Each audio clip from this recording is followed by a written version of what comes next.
Hello दोस्तों।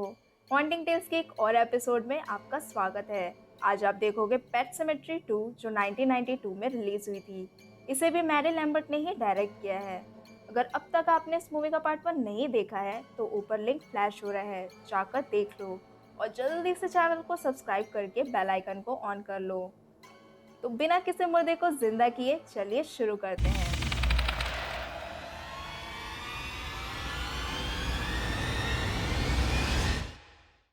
तो movie की शुरुआत रेनी हैलो से होती है, जो एक एक्टर है और सेट पर शॉर्ट सर्किट होने की वजह से उसकी मौत हो जाती है।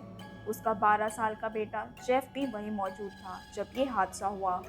रेनी के हस्बैंड चेस एक वेट डॉक्टर होते हैं, जिसे जैक कॉल पर सैड न्यूज़ देता है। इसके बाद रेनी का फ्यूनरल किया जाता है। चेस जैक के साथ नए सिरे से शुरुआत करता है। वो दोनों नए घर में शिफ्ट करते हैं और उनके घर पर मर्चरी काम करने के लिए अपॉइंट होती है, जिसे चेस ने रखा था। इसके बाद चेस और जेफ एनिमल हॉस्पिटल में जाते हैं, जहां चेस ने हाल ही में ट्रांसफ़र लिया था।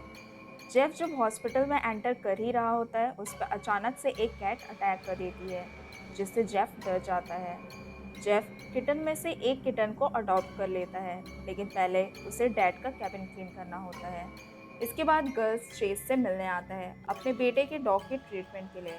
गर्ल्स एक एरोगेंट इंसान है जो जाते हुए जेफ को बताता है उसकी माँ रेनी और वो दोनों काफ़ी अच्छे दोस्त थे। वो ऐसा बोलकर चेस को चिढ़ाना चाहता था, पर चेस इन बातों को इग्नोर कर देता है। अगले दिन जेफ न्यू स्कूल पहुंचता है, जहां कुछ बच्चे उसके किटन को लेकर उसे बुली करते हैं। जेफ भी उनको साइकिल से चेस करता है। रास्ते में हम किड्स का बोर्ड देखते हैं, जो रेफरेंस है मूवी पेट सिमेट्री का। फॉलो करते हुए जेफ उसी पेट सिमेट्री के पास पहुंचता है जिसे हमने पेट सिमेट्री में देखा था। वहां पे उन बच्चों का लीडर क्लाइड जेफ को चिढ़ाता है कि तुम्हारी कैट तो साइकिल के नीचे आकर मारी गई। उन बच्चों में गस का बेटा ड्रू भी होता है, जो जेफ के फेवर में होता है।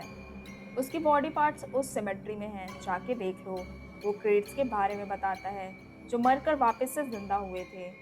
क्लाइड जेफ को एडवाइस देता है कि अपनी मरी हुई माँ को यहाँ ले आओ, वो वापस से जिंदा हो जाएंगी। जेफ अपना आपा खो देता है और क्लाइड पर टूट पड़ता है। दोनों में खूब मारा मारी होती है और क्लाइड जेफ को वुंडेड छोड़ देता है।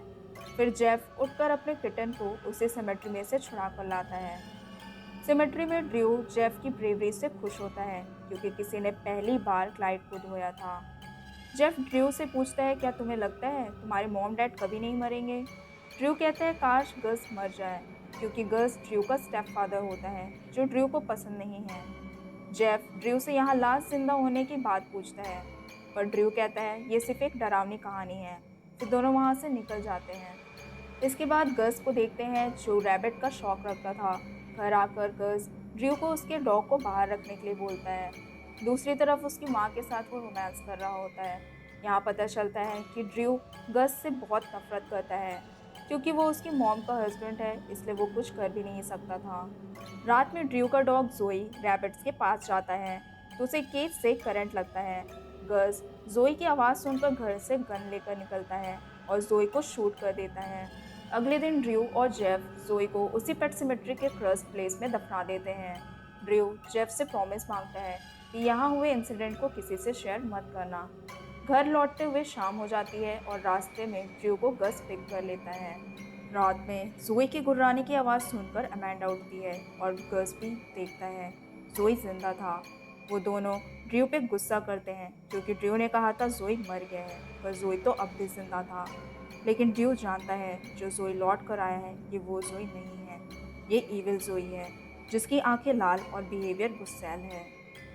ड्रू जोई को ट्रीटमेंट के लिए चेस के पास ले जाता है, क्योंकि जोई का घाव अब भी भरा नहीं था। ड्रू चेस से रिक्वेस्ट करता है कि जब तक जोई ठीक ना हो जाए वो उसे अपने पास ही रखे। चेस मान जाता है। घर लौटकर जेफ सोने जाता है, पर उसे अपनी माँ की नाइटमेयर्स आने लगती है। जागने पर वो जोई को अपने सामने बैठे गुर्राते हुए पाता है। सुबह चेस ट्रीटमेंट के दौरान पाता है कि जोई के वुंड भर नहीं रहे थे और हार्ट बीट भी नहीं चल रही थी। वो जोई को पेट केज में डाल देते हैं। इसके बाद हम हैलोवीन की शाम देखते हैं, जहां जेफ और ड्रू पेट सिमेट्री में जाते हैं। तभी जेफ पर उसकी माँ अटैक कर देती है और जेफ पूरी तरह से डर जाता है। असल में वो एक प्रॉप होता है जिसे क्लाइड ने जेफ पर फेंका होता है। क्लाइड और उसकी गैंग मिलकर जेफ को बुली करते हैं, पर जेफ उन्हें इग्नोर करता है। गस घर में ड्रू को ना पाकर पेट सेमेट्री पहुंचता है, जहां क्लाइड सबको हॉरर स्टोरी सुना रहा था। गस को देख सभी इधर उधर भागने लगते हैं। गस ड्रू को पाकर बड़ी बेरहमी से मारने लगता है। तभी जोई गिलबर्ट पर हमला कर उसे काट मारता है। दोनों फिर गस को भी वहीं दफन कराते हैं ताकि गस भी लौट आए। रात में जेफ सोया होता है और उसे ऐसा वहम होता है कि गस उसके घर के बाहर खड़ा है। वहीं दूसरी तरफ गस सच में जिंदा होकर ड्रू के पास पहुंच जाता है, जिसके जख्म अभी भी हरे थे। गस अपने कमरे में जाकर पट्टी करने के बाद अमेंडा के पास जाता है। गस की बॉडी से सड़ी हुई बदबू आ रही थी, जिसे अमेंडा नोटिस करती है।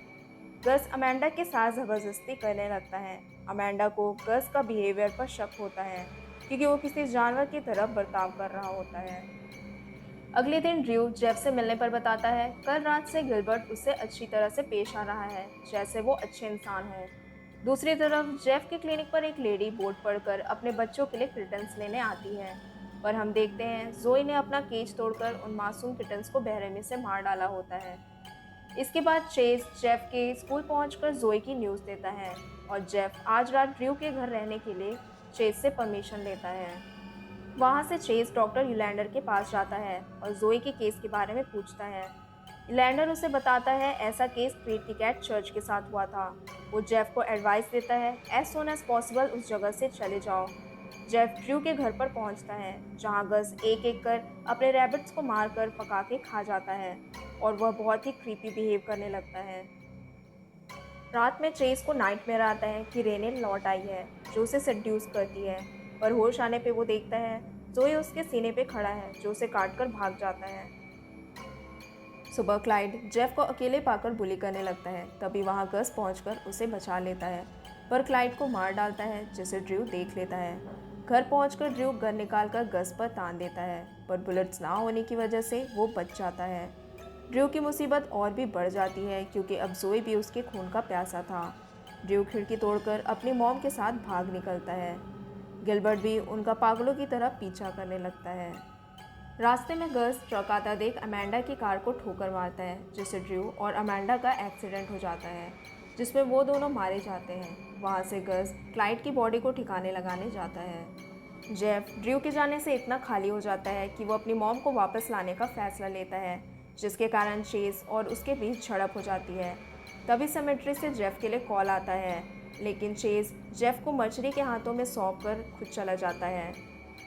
सेमेट्री केयरटेकर चेज को बताता है कि गस रेनी की कॉफिन को चुराकर ले गया है। इससे पहले ऐसी हरकत लुइस ने अपने बच्चों के साथ किया था।